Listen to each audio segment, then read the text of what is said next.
Hai. Jom pergi ajak mak hang, pak hang, tok hang tengok YouTube aku. Tengok aku punya channel. Kopi hantar dekat depa dan subscribe. Okey, jangan lupa. Bila nak tak sampai pilihan raya ni, tiba-tiba ada keluar cerita. Ini terutama daripada GPS lah. Kita kena bersama dengan Sarawak untuk membela hak kita. Kita kena bersama dengan GPS untuk mendapatkan kembali hak kita yang telah dicuri oleh Melaya, yang telah dicuri oleh Melaya, yang telah dicuri oleh Melaya. Cerita dia Melaya je salah. Jadi hari ni tuan-tuan, saya nak buat satu cerita. Saya nak, from the horse's mouth lah kita kata. Daripada pengasas kepada apa orang kata, kepada minyak Petronas itu sendiri. Apa yang dia nak ceritakan berkenaan dengan apa yang berlaku sebenarnya berkaitan dengan Petronas ini. Okey, saya bawa di sini, iaitu Tengku Razali Hamzah. Dan biar Tengku Razali Hamzah sendirilah bercerita apa yang berlaku. Dalam akta 1974 ni, kalau yang boleh lah saya cerita sikit. Sebenarnya bermula dengan saya menemui arwah Tun Razak kerana nak kepada kawasan minyak supaya saya dapat usahakan cari gali minyak untuk tabung UMNO. Masa itu saya bendahi UMNO. Jadi ini cadangan datang daripada kawan saya yang kata daripada minta derma sana sini ataupun beli stocks and shares untuk dapat untung sikit-sikit, bantukan tabung UMNO untuk aktiviti UMNO. Baiklah kita dapat kawasan minyak. Jadi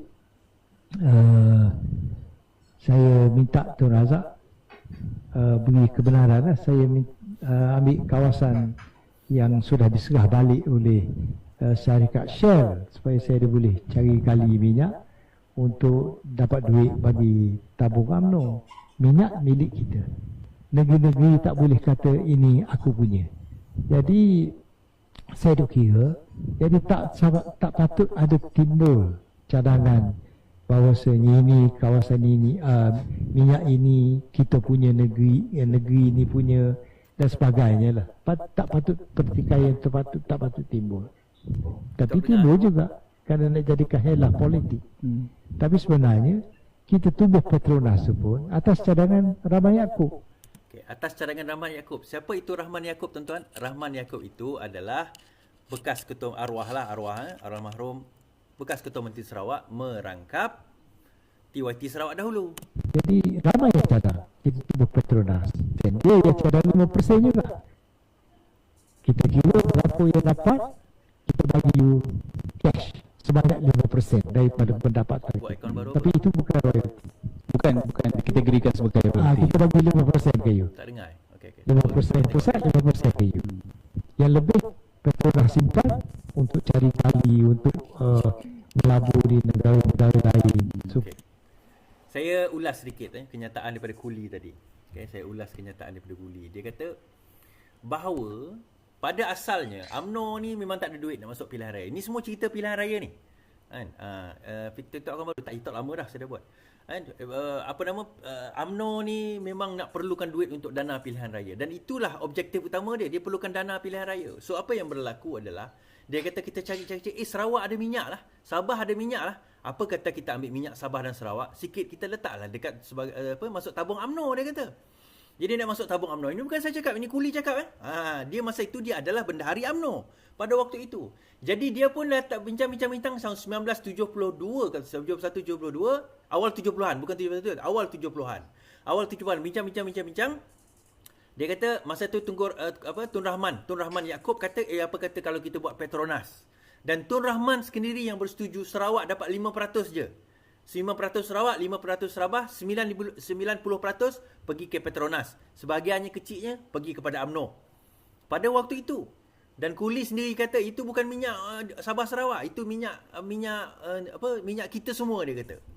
Tetapi hakikatnya kerajaan yang membenarkan bila Kuli tanya dengan Tun Rahman, Sarawak setuju ke benda ni? Dia kata Sarawak setuju, tak ada masalah. Kabinet setuju, DUN setuju, semua setuju, dia kata.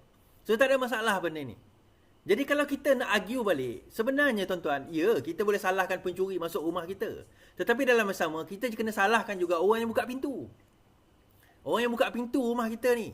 And the only people yang ada political will untuk nak kembalikan hak Sabah dan Sarawak ni adalah pemimpin yang baru. Yang tak boleh, yang sekarang ni tak boleh tuan-tuan. Dia orang yang sama. Sebab dia mewarisi perkara tersebut. GPS, GRS, UMNO di Sabah dan juga GPS di Sarawak itu orang yang sama. Mereka mewarisi kerajaan yang sama, mewarisi kepimpinan yang sama. Jadi kita nak kata macam mana? Kalau kita nak, diorang nak membela kita macam mana? Jadi dalam dasar itu kita kena tengok, daripada perkara ini kita kena tengok bahawa sebenar-benarnya hakikatnya yang dok bercerita tentang nak membela hak rakyat ni, mereka tak pernah ada di situ untuk membela hak rakyat. Mereka berada di situ semata-mata untuk memastikan bahawa hak yang mereka telah serahkan sebelum ini akan terus kekal di situ. Mereka dok tuduhlah PKR ni parti Malaya. Hakikatnya tujuan mereka supaya rakyat Sarawak termakan dengan apa yang mereka ucapkan. Akhirnya rakyat Sarawak terus mengundi mereka supaya mereka terus memberi hak tersebut kepada perompak-perompak daripada UMNO ni tuan-tuan. Itu hakikat dia. Now, ada orang kata, oh maksudnya kau setujulah supaya Petronas tu dimasukkan. Saya tak setuju juga. Sebab kalau kita ambil kalih Petronas, kita buang Petronas contohnya, dia dah ada expertise kat situ, dia dah ada dia punya infrastruktur, semua dia dah ada. Dia dah berpuluh tahun dah ada dekat situ, lebih 40 tahun dia dah ada dekat kawasan tu. Biarkan. Tetapi kita runding balik hak kita. Kita kena tengok balik bagaimana kita kena dapatkan lebihan hak kita. Royalty kita, seperti mana yang Tun Kuli sebut tadi, itu bukan royalty, itu cash payment daripada revenue. Is different daripada royalty tuan-tuan. Apa itu royalty is? Itu cerita lain. Panjang cerita dia kalau kita nak cerita apa itu royalty Sarawak. Tetapi dan Sabah. Namun begitu, kita nak kena kembali kepada apa yang kita nak kena utarakan sekarang ini. Hak kita. Dan jangan sudah-sudahlah nak berkempen kononnya itu Melaya punya kerja. Kalau PKR memerintah, maka sama juga dia akan ambil hasil bumi kita sebab dia parti Melaya. Tak ada tuan-tuan, tak ada istilah parti Melaya. Parti GPS, parti GRS, UMNO sekarang ini, mereka berkuasa di Sabah dan Sarawak untuk memastikan mereka boleh terus menjarah hasil bumi kita dan bagi kepada perompak-perompak ini. Itu tujuan dia. Tak ada kena mengena dengan PKR. Kita tak wujud tahun 1970 dulu. Dan kita kena fikir dah sekarang ini, adakah apa yang kita panggil sebagai rusuhan kaum 1969 itu disebabkan oleh rusuhan kaum atau disengaja sebenarnya diadakan untuk tujuan supaya diadakan darurat. Kita kena fikir. Sebab perancangan untuk ambil minyak ni bukan bermula tahun 74. Dia dah rancang sebelum 1960, selepas kemerdekaan, selepas pembentukan Malaysia 1963. Selepas itu mereka sudah melihat dan merancang. Ada buku yang membincangkan tentang perkara ini. But point is tuan-tuan, ini semua perancangan. Sebab saya kata apa? Argument saya mudah. Rusuhan itu berlaku di Kuala Lumpur 13 Mei 1969. Tetapi kenapa darurat di seluruh Malaysia? Pernah kita terfikir soalan ni tak? Kenapa darurat dia seluruh Malaysia termasuk Sabah dan Sarawak? Apa kena mengena Sabah dan Sarawak itu darurat? Dan darurat 1969, 1970 Emergency Ordinance No. 7 1970 itu hanya dimansuhkan pada tahun 2011 oleh Najib Tun Razak pada waktu itu.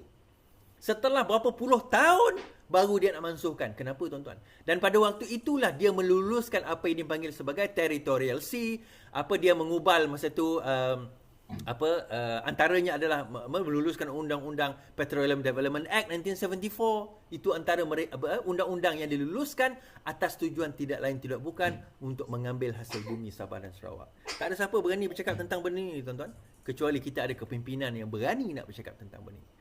Tuan-tuan tengok macam dia sebut tadi dalam video tu, boleh cari Kuli sebut tentang hak Sabah Sarawak. Bagaimana Tun Mustafa pada masa itu tak setuju dengan nak bagi minyak kepada UMNO pada waktu, Kuli pada waktu itu. Apa yang Kuli buat? Dia wujudkan parti berjaya kalau tak silap. Dia wujudkan satu parti, lawan Tun Mustafa, menang. Parti itulah yang serahkan minyak tu kepada Semenanjung, kepada parti Malaya, parti UMNO pada waktu itu. Dan akhirnya parti-parti ini yang sekarang bersekongkol dengan GPS, GRS dan UMNO dan sebagainya. Yang terus mereka kena ada kat situ bagi memastikan kelangsungan UMNO ini. Okey, faham jangan kita tak faham pula. Ini sejarah yang tuan-tuan dan puan-puan, adik kakak semua kena faham supaya kita jangan alpa dan leka dengan permainan-permainan kebobrokan perompak-perompak negara ini. Habis cerita Sabah Sarawak itu, saya bawa perompak dekat Semenanjung pula ni. Kita cerita. Sebelum kita cerita perompak kat Semenanjung ni, saya nak ucap